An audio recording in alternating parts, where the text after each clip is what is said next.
अस्सलाम वालेकुम dear students, I hope you all will be very fine.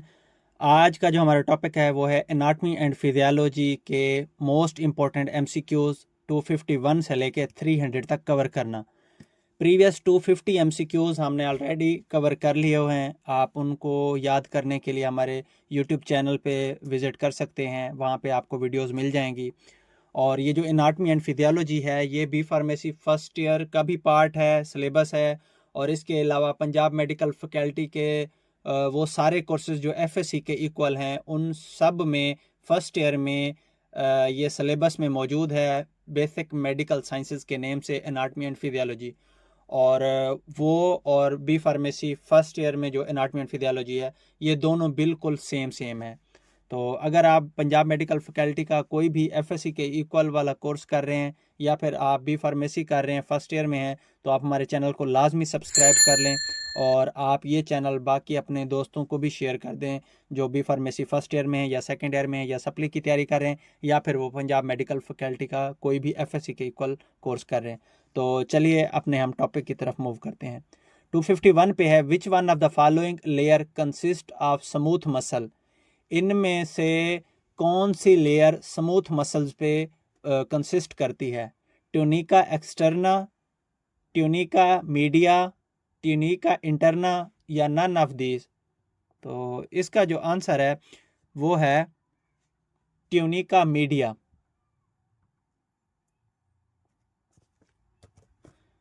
इसके बाद आगे है जी चैप्टर 5 रेस्पिरेटरी सिस्टम के मोस्ट इंपॉर्टेंट एमसीक्यूज। उसके बाद नेक्स्ट है जी, which one of the following structure is associated with the lower respiratory tract. इनमें से कौन सा स्ट्रक्चर लोअर रेस्पिरेटरी ट्रैक्ट से एसोसिएटेड है? Larynx, pharynx, trachea, both A and C. तो इसका जो आंसर है वो है ट्रेकिया। ये लोअर रेस्पिरेटरी ट्रैक्ट से एसोसिएटेड होता है और लेरिंक्स और फेरिंक्स अपर रेस्पिरेटरी ट्रैक्ट का पार्ट होते हैं। उसके बाद है, विच one of the following is expiratory muscle. इनमें से कौन सा मसल एक्सपायरेटरी मसल होता है? External intercostals, internal इंटरकोस्टल्स, pectoralis minor या डायफ्राम। इसका जो बेस्ट आंसर है वो है इंटरनल इंटरकोस्टल्स। ये होते हैं एक्सपायरेटरी मसल। इसके बाद है जी, which one of the following are inspiratory principal muscles. इनमें से कौन से मसल्स इंस्पायरेटरी प्रिंसिपल मसल्स होते हैं? Pectoralis minor, diaphragm, external intercostals, both B and C. तो इसका जो आंसर है वो है both B and C. Diaphragm and external intercostals. उसके बाद नेक्स्ट है जी, which one of the following is accessory muscle. इनमें से कौन सा मसल एक्सेसरी मसल होता है? Pectoralis minor, diaphragm, external intercostals, internal intercostals. तो इसका जो बेस्ट आंसर है वो है पेक्टोरलिस माइनर। ये इसका बेस्ट आंसर है और ये एक्सेसरी मसल है। इसके बाद नेक्स्ट है जी, during exhalation diaphragm contracts, relaxes, both A and B या नन ऑफ दीज। एक्सहेलेशन के दौरान सांस जब हम बाहर निकालते हैं उस दौरान डायफ्राम क्या करता है? कंट्रैक्ट करता है, रिलैक्स करता है या ये दोनों करता है या इनमें से कोई नहीं? तो इसका जो बेस्ट आंसर है वो है रिलैक्स होता है। एक्सहेल करते हुए डायफ्राम रिलैक्स होता है। उसके बाद नेक्स्ट है जी, ड्यूरिंग खाली जगह rib cage gets smaller as rib muscles relax. किस दौरान रिब का जो पिंजरा नुमा है ना वो रिलैक्स होता है, स्मॉल होता है और मसल्स होते हैं रिलैक्स? इनहेलेशन के दौरान, एक्सहेलेशन के दौरान, बोथ ए एंड बी या नन ऑफ दीज। तो इसका जो आंसर है वो है एक्सहेलेशन के दौरान। रिब्स मसल्स रिलैक्स होते हैं एक्सहेलेशन के दौरान। उसके बाद है, देयर इज खाली जगह intrathoracic pressure during inspiration, increase, decrease, both A and B या नन ऑफ दीज। इंस्पायरेशन के दौरान थोरेसिक प्रेशर इंक्रीज होता है, डिक्रीज होता है, या दोनों होते हैं, या इनमें से कोई नहीं। तो इसका जो आंसर है वो है डिक्रीज। उसके बाद नेक्स्ट है जी, vital capacity of lungs is. Lungs की वाइटल कैपेसिटी कितनी होती है? 1100 ml, 3000 ml, 3500 ml, 4600 ml। तो इसका जो बेस्ट आंसर है वो है 4600 ml। उसके बाद नेक्स्ट है खाली जगह, is the volume of air still remaining in lungs after forceful expiration. कहता है जी जितना मर्जी आप सांस बाहर निकाल लो, कितना वॉल्यूम एयर अंदर रह जाती है उसको हम क्या बोलते हैं? Tidal volume, residual volume, vital capacity, inspiratory capacity. तो इसका जो बेस्ट आंसर है वो है रेजिडुअल वॉल्यूम। इसके बाद नेक्स्ट है जी, खाली जगह, is very useful test for diagnosis of emphysema and asthma. Emphysema और एस्थमा को डायग्नोस करने के लिए सबसे बेस्ट टेस्ट कौन सा है जो नीचे दिए गए? MRV, ERV, FEV1 या RV। तो इसका जो बेस्ट आंसर है वो है FEV1। ये टेस्ट होता है एस्थमा और एम्फाइसीमा को डायग्नोस करने के लिए। उसके बाद नेक्स्ट है जी, in athletes and swimmers vital capacity is. Athletes में और स्विमर्स में वाइटल कैपेसिटी डिक्रीज होती है, इंक्रीज होती है, या दोनों, या नन ऑफ दिस। तो इसका जो बेस्ट आंसर है वो है वाइटल कैपेसिटी इंक्रीज कर जाती है। उसके बाद नेक्स्ट है जी, functional residual capacity is equal to TV plus IRV plus ERV, या TV प्लस रेस्पिरेटरी वॉल्यूम, या TV plus IRV plus ERV plus RV, या ERV प्लस RV। तो इसका जो बेस्ट आंसर है वो है ERV प्लस RV। उसके बाद नेक्स्ट है जी, normal rate of respiration in 1 minute is. 1 minute के अंदर नॉर्मल रेस्पिरेशन कितनी होती हैं? 15, 10, 12 या 9। तो इसका जो बेस्ट आंसर है वो है 12। इसके बाद नेक्स्ट है जी, value of inspiratory reserve volume is. Inspiratory reserve volume की वैल्यू कितनी होती है? 4.6 लीटर, 3.5 लीटर, 5.8 लीटर, या 3 लीटर। तो इसका जो बेस्ट आंसर है वो है 3 लीटर। उसके बाद नेक्स्ट है जी, PO2 of venous blood entering the capillary is an average कितना होता है? 23 mmHg, 104 mmHg, 40 mmHg, या 64 mmHg। तो इसका जो बेस्ट आंसर है वो है 40 mmHg।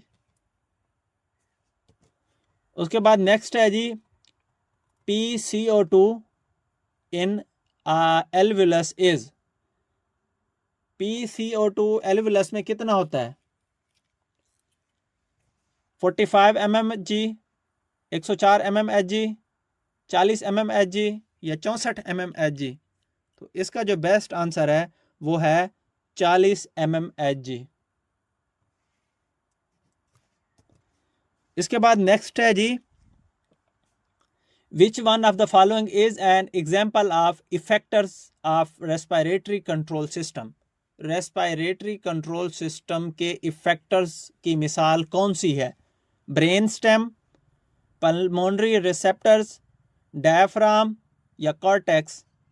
तो इसका जो बेस्ट आंसर है वो है डायफ्राम। डायफ्राम इसका बेस्ट आंसर है। इसके बाद नेक्स्ट है जी, which one of the following CO2 has more potent effect on chemosensitive area, chemosensitive area पे दर्ज झैल में से किसका सबसे ज़्यादा इफेक्ट होता है? कौन सी CO2 का?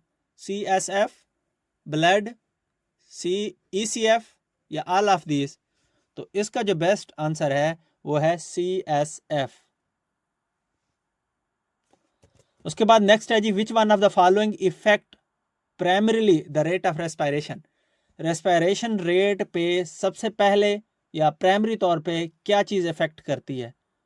CO2, हाइड्रोजन आयन, HCO3 या नन ऑफ दिस? तो इसका जो बेस्ट आंसर है वो है हाइड्रोजन आयन, H+। इसके बाद है जी खाली जगह, centre is situated in lower pons. Lower pons में क्या चीज सेंटर में होती है? Pneumotaxic, apneustic, both A and B या नन ऑफ दिस? तो इसका जो बेस्ट आंसर है वो है apneustic. Apneustic centre is situated in lower pons. उसके बाद नेक्स्ट है जी खाली जगह, provides powerful expiratory force during expiration. इनमें से क्या चीज़ होती है जो एक्सपायरेशन के दौरान सबसे ज़्यादा पावरफुल एक्सपायरेटरी फोर्स होती है? न्यूमोटैक्सिक, एपन्यूस्टिक, DRGN या VRGN? तो इसका जो बेस्ट आंसर है वो है VRGN। उसके बाद नेक्स्ट है जी, स्टिमुलेशन ऑफ खाली जगह area of brain prolongs the period of inspiration.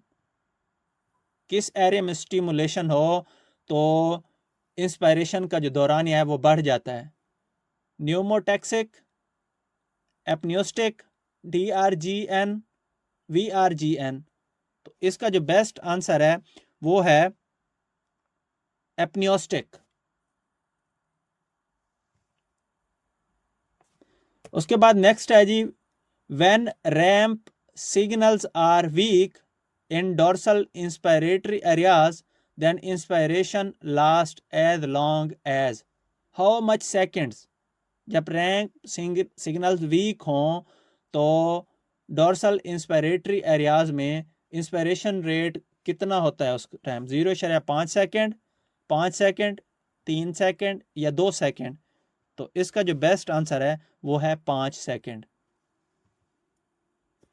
उसके बाद नेक्स्ट है जी, dorsal respiratory group of neurons is located in कौन से जगह पे? Portion of medulla oblongata. Lateral, dorsal, ventral या वेंट्रोलेटरल? तो इसका जो आंसर है वो है डोर्सल। डोर्सल एरिया में होते हैं मेड्यूला ओब्लुंगेटा के। उसके बाद नेक्स्ट है जी, खाली जगह of CO2 transported in plasma in bicarbonate form. Bicarbonate की शक्ल में प्लाज्मा में कितना कार्बन डाइऑक्साइड ट्रांसपोर्ट होती है? 7%, 23%, 97% या 70%? तो इसका जो बेस्ट आंसर है वो है 70%। इसके बाद नेक्स्ट है जी, percentage of oxygen by being dissolve in plasma. Plasma के अंदर डिसॉल्व होने वाली ऑक्सीजन की परसेंटेज कितनी होती है? 97%, 7%, 23% या 3%? तो इसका जो आंसर है वो है 3%। इसके बाद नेक्स्ट है जी, दी खाली जगह surface area lower the diffusion of gases.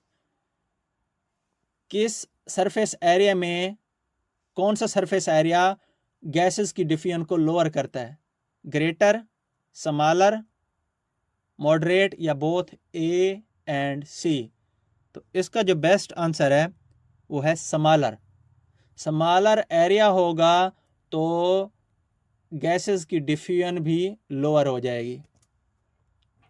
इसके बाद है जी, diffusion of oxygen through respiratory membrane is rapid as nitrogen, same, thrice, twice या नन ऑफ दीज? तो इसका जो बेस्ट आंसर है वो है ट्वाइस, दुगनी होती है नाइट्रोजन से। ऑक्सीजन की डिफ्यूजन रेस्पिरेटरी मेम्ब्रेन के ज़रिए जब हो रही होती है तो वो नाइट्रोजन से भी ट्वाइस होती है। उसके बाद नेक्स्ट है जी, if greater the thickness of respiratory membrane then diffusion of gases would be. अगर रेस्पिरेटरी मेम्ब्रेन की जो थिकनेस है वो बढ़ जाए तो गैसेस की डिफ्यूजन कम होगी, ज़्यादा होगी, नॉर्मल होगी या बोथ ए एंड सी? तो इसका जो बेस्ट आंसर है वो है लोअर हो जाएगी। जब रेस्पिरेटरी मेम्ब्रेन मोटी होती जाएगी गैसेस की डिफ्यूजन कम होती जाएगी। All neurons are inspiratory type in कौन से ग्रुप में? वेंट्रल ग्रुप में, डोर्सल ग्रुप में, बोथ ए एंड बी या डोर्सल? तो इसका जो बेस्ट आंसर है वो है डोर्सल।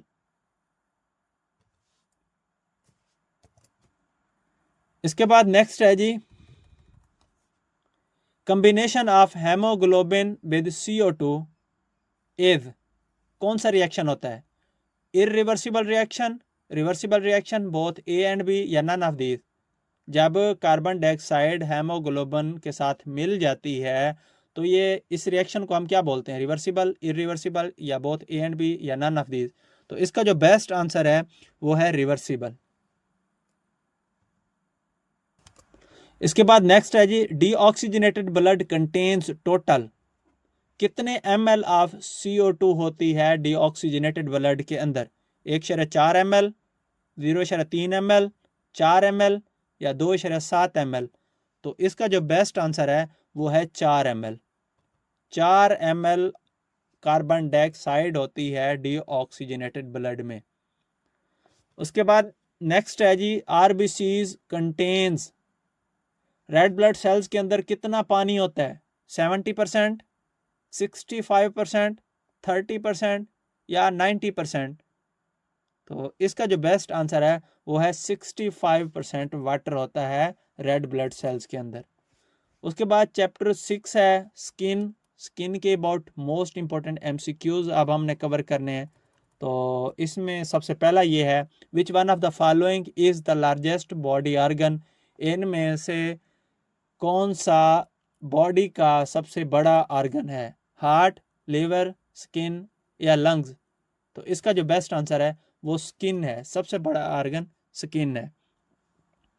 उसके बाद नेक्स्ट है जी, which one of the following is not present in epidermis? इनमें से कौन सी चीज एपिडर्मिस में नहीं होती? Sebaceous gland, adipose tissues, both A and B या नन ऑफ दीज? तो इसका जो बेस्ट आंसर है ए एंड बी।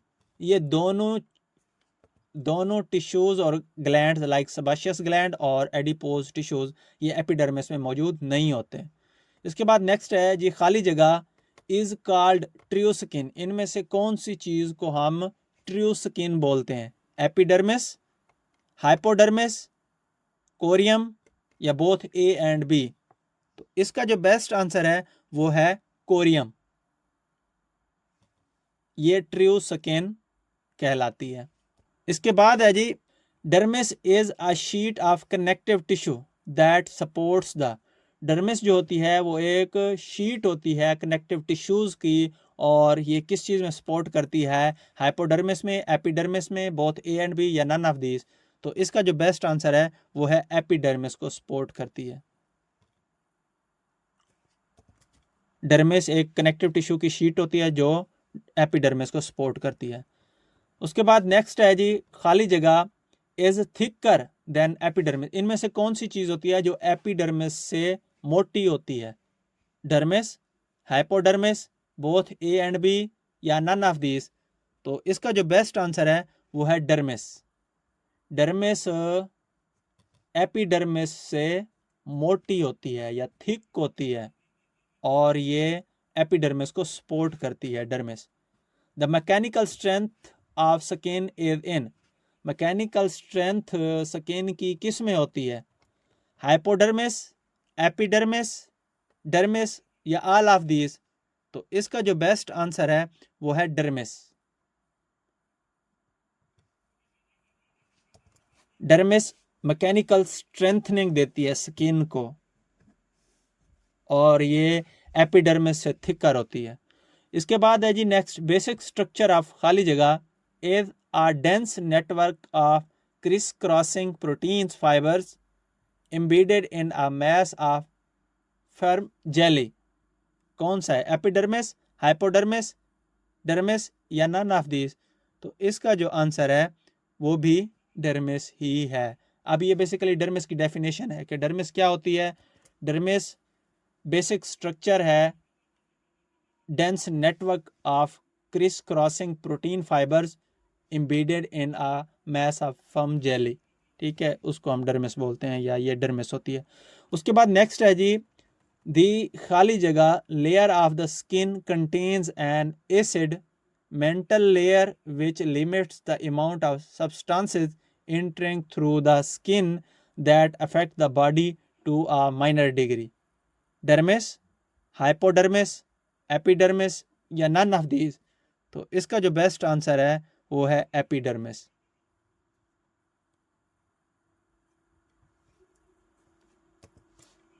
इसके बाद नेक्स्ट है जी, द स्किन प्रोड्यूसेस, स्किन क्या प्रोड्यूस करती है in the presence of sunlight, sunlight की मौजूदगी में?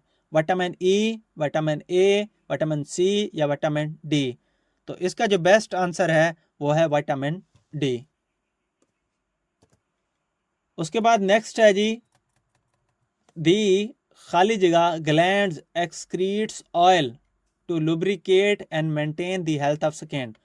कौन से ग्लैंड ऑयल को एक्सक्रीट करते हैं जिसका काम होता है लुब्रिकेट करना और स्किन की हेल्थ को मेंटेन करना होता है? कौन से ग्लैंड्स होते हैं? Sweet glands, sebaceous gland, endocrine glands या ऑल ऑफ दीज?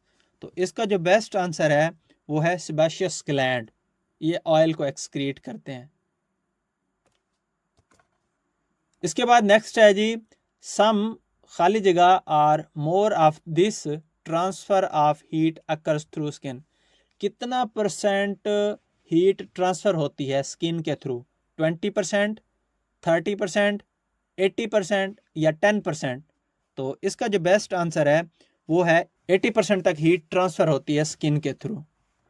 उसके बाद नेक्स्ट है जी 296 पे, खाली जगह by the skin is controlled by a negative feedback loop, heat gain, heat loss, both A and B या ऑल ऑफ दीज?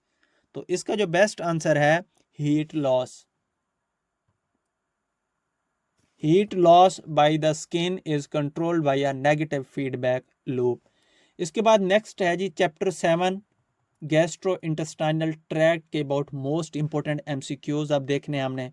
सबसे पहला है बाइल साल्ट्स एंड खाली जगह inhibit bacterial growth in small intestine. Small intestine के अंदर bacteria की growth को रोकने के लिए बाइल साल्ट और इसके अलावा क्या चीज़ सपोर्ट करती है? IgM, IgG या IgA या नन ऑफ दीज? तो इसका जो बेस्ट आंसर है वो है IgA।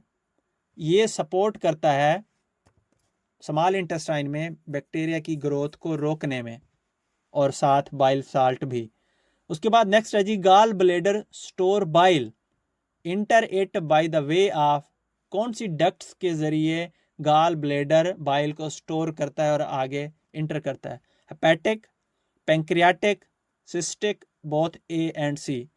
तो इसका जो बेस्ट आंसर है वो है बोथ ए एंड सी।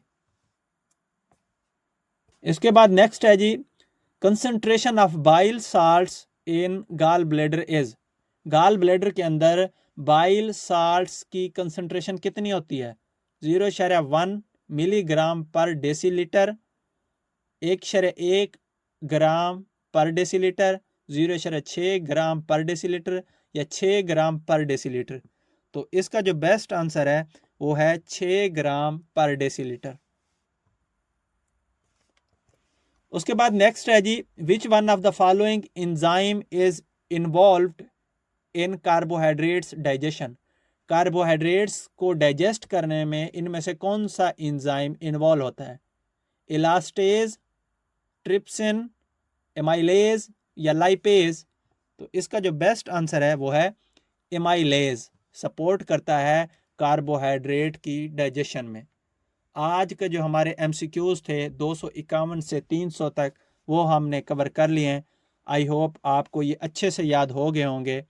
अगर अभी तक आपने हमारे चैनल को सब्सक्राइब नहीं किया और आप बी फार्मेसी कर रहे हैं, चाहे फर्स्ट ईयर है या सेकंड ईयर है, या आप सप्ली की तैयारी कर रहे हैं, और या फिर आप पंजाब मेडिकल फैकल्टी का कोई भी एफएससी के इक्वल प्रोग्राम कर रहे हैं, तो आप हमारे चैनल को लाजमी सब्सक्राइब कर लें और आप अपने दोस्तों को भी ये वीडियो शेयर कर दें। मिलते हैं अगले एमसीक्यूज 301 से लेकर 350 कवर करने के लिए अगली वीडियो में। Thank you so much. अल्लाह हाफिज़।